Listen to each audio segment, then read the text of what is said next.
अध्याय छठा रेखाएं और कोण। हमें कुछ बेसिक चीज़ें इसके बारे में पता होनी चाहिए। जैसे रेखाएं रेखाएं क्या होती है? जैसे ये एक लाइन, ये क्या हो जाएंगी? रेखाएं।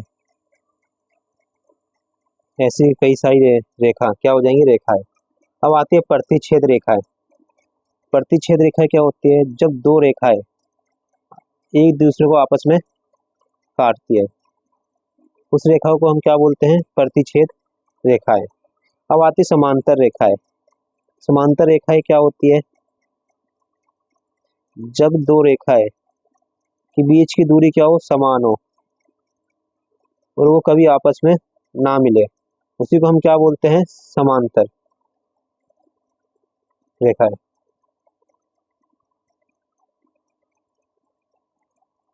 अब क्या आता है? कोण। हमें कोण के बारे में भी पता होना चाहिए। जैसे न्यून कोण। न्यून कोण क्या होता है? 90 से कम। जैसे मैंने एक कोण ले लिया, ये क्या है? 90 से कम। इसे हम क्या बोलेंगे? न्यून कोण। समकोण क्या होता है? समकोण क्या होगा? जिसका एक एंगल क्या हो? 90। जैसे ये वाला एंगल क्या होना चाहिए? 90। इसको हम क्या बोलेंगे? समकोण। अब आता है अधिक कोण। अधिक कोण क्या होता है?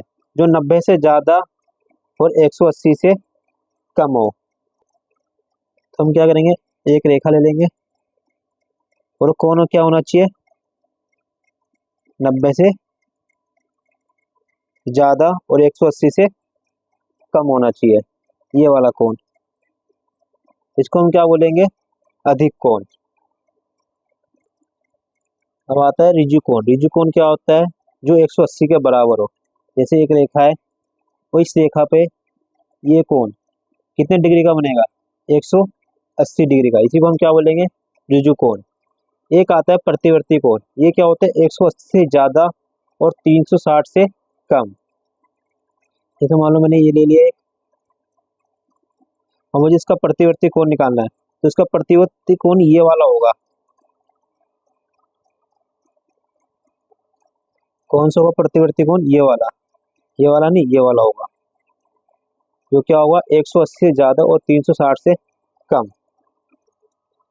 पूरक कोण क्या होगा? तो 90 डिग्री का जो कोण बनेगा, इसके बीच में दो कोण, जैसे मान लो ये एक्स और ये वाई, तो एक्स प्लस वाई ये कितने डिग्री का बनेगा? 90 डिग्री का। हाँ समझा? जिसमें से हमें किसी एक का मान दिया होगा, दूसरे का मान हम निकाल सकते हैं। अब आता है संपूरक कोण। संपूरक कोण क्या होता है? जैसे एक रेखा दे रखा है, ऐसे बीच में ये वाला कोण और ये वाला कोण, मान लो ये एक्स दे रखा है और ये वाई दे रखा है, तो एक्स प्लस वाई ये कितने का होगा? 180 डिग्री का। और आसन कोण क्या होता है? आसन कोण क्या होता है? जैसे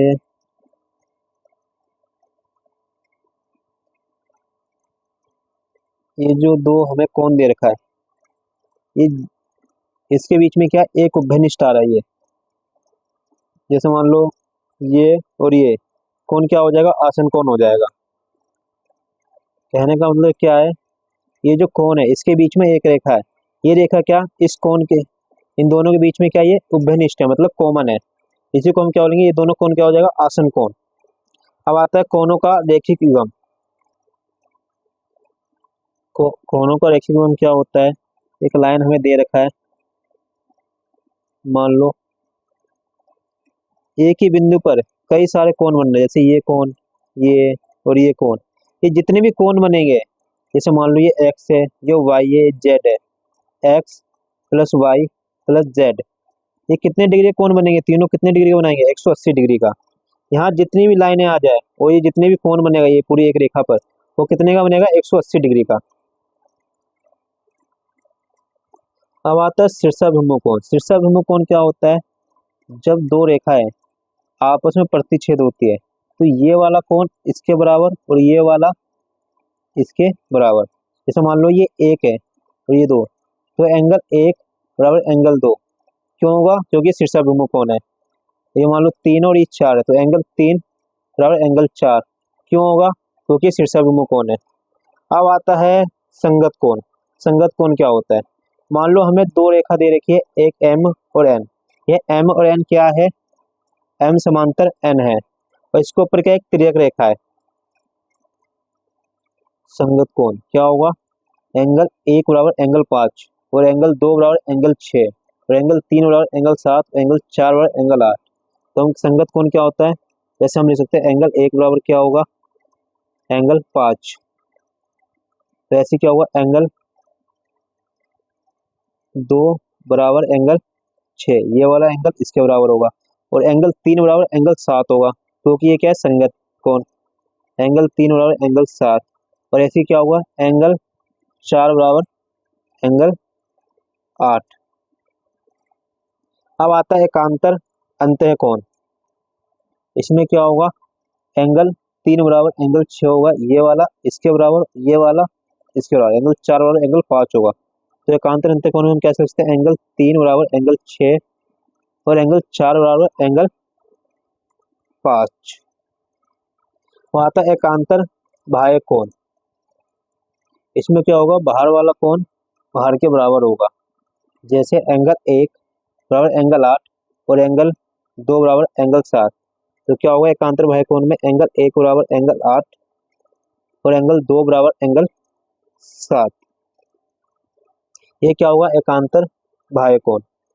अब आता है सह अंतः कोण। सह अंतः कोण क्या होगा? क्या होगा इसमें देखना, ये अंदर वाले कोण है एंगल 3 और एंगल 5, इन दोनों कोणों का योग क्या होगा?